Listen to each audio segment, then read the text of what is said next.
എല്ലാവർക്കും more taste in less ടൈമിലേക്ക് സ്വാഗതം. ഇന്ന് നമ്മളിവിടെ ചെയ്യാൻ പോകുന്നത് ഒരു ക്യാരറ്റ് ഹൽവയാണ്. ഇതിനൊരു പ്രത്യേകതയുണ്ട്. ജ്യൂസ് എടുത്തല്ല നമ്മളിവിടെ ഹൽവ ഉണ്ടാക്കുന്നത്.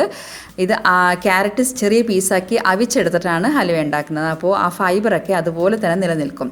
നമുക്കിനി ചെയ്യാനായിട്ട് 1/2 കിലോ ക്യാരറ്റ് എടുക്കാം. ആ ക്യാരറ്റ് ചെറിയ പീസാക്കി പ്രഷർ കുക്കറിലിട്ട് 1 ഗ്ലാസ് വെള്ളവും ഇട്ട് നമുക്കൊന്ന് 2 വിസിൽ വരെ അവിച്ചെടുക്കാം. ഇനി ഇതിനാവശ്യമായിട്ടുള്ളത് 6 ടീസ്പൂൺ കോൺഫ്ലോർ, 3 ടീസ്പൂൺ നെയ്യ്, 2 ടീസ്പൂൺ നാരങ്ങാനീര്, 1/2 ടീസ്പൂൺ ഏലക്കാപ്പൊടി, ഗാർണിഷ് ചെയ്യാൻ കാഷ്യൂ നട്ട്സും പിസ്തയും, പിന്നെ 1/2 ഗ്ലാസ് പഞ്ചസാര.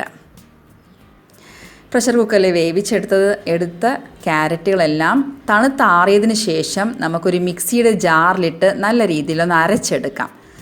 അരച്ചെടുത്ത ഈ ക്യാരറ്റുകൾ നമുക്ക് ഒരു പാൻ അടുപ്പത്ത് വെച്ച് 1 മുതൽ 1.5 ടീസ്പൂൺ വരെ നെയ്യ് ഇട്ടിട്ട് ഒന്ന് വറ്റിച്ചെടുക്കാം, കുറുക്കിയെടുക്കാം. അതേസമയം നമുക്ക് പഞ്ചസാര 1/2 ഗ്ലാസ് പഞ്ചസാര നമുക്ക് ഒന്ന് മെൽറ്റ് ചെയ്തെടുക്കാം.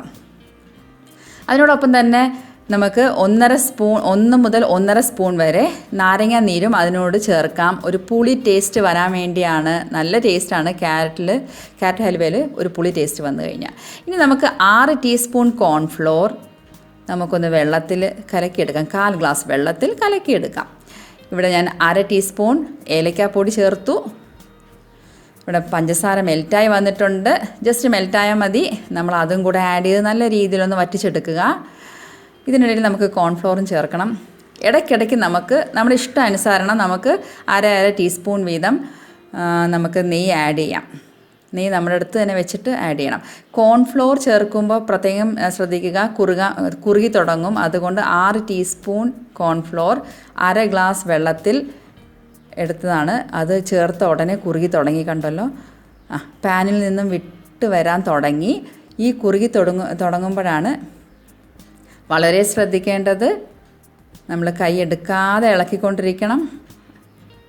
ഫൈനൽ സ്റ്റേജിൽ എത്തിക്കഴിഞ്ഞു. പാനിൽ നിന്നും വിട്ട് വന്നു.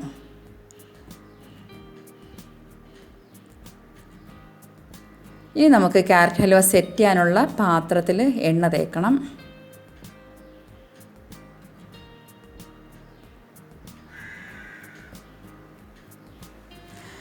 സെറ്റ് ചെയ്യാനുള്ള പാത്രത്തിൽ നമ്മൾ എണ്ണയോ നെയ്യോ പുരട്ടാം. പിന്നെ കാഷ്യൂ നട്ട്സും പിസ്തയും ആഡ് ചെയ്യാം ഡെക്കറേഷന് വേണ്ടി.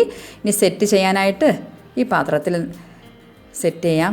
നമ്മുടെ 1 സ്പൂണിൻ്റെ ബാക്കിൽ കുറച്ച് നെയ്യ് പുരട്ടിയിട്ടൊന്ന് തടവി കഴിഞ്ഞാൽ നല്ല ഗ്ലോസി ഫീലിംഗ് ആയിരിക്കും ഹൽവയ്ക്ക്. ഇപ്പോഴെടുക്കരുത്, കണ്ടോ, സെറ്റായിട്ടില്ല. 1 മണിക്കൂർ കാത്തിരിക്കുക. ഇനി നമുക്ക് ഹൽവ ഇഷ്ടമുള്ള ഷേപ്പിൽ മുറിച്ചെടുക്കാം. 1 മണിക്കൂറിന് ശേഷം മാത്രം. കണ്ടോ, നല്ല ഗ്ലോസി ലുക്കാണേ. നല്ല ടേസ്റ്റുമാണ് ഈ ഹൽവ. എല്ലാവരും ഒന്ന് ട്രൈ ചെയ്യണം.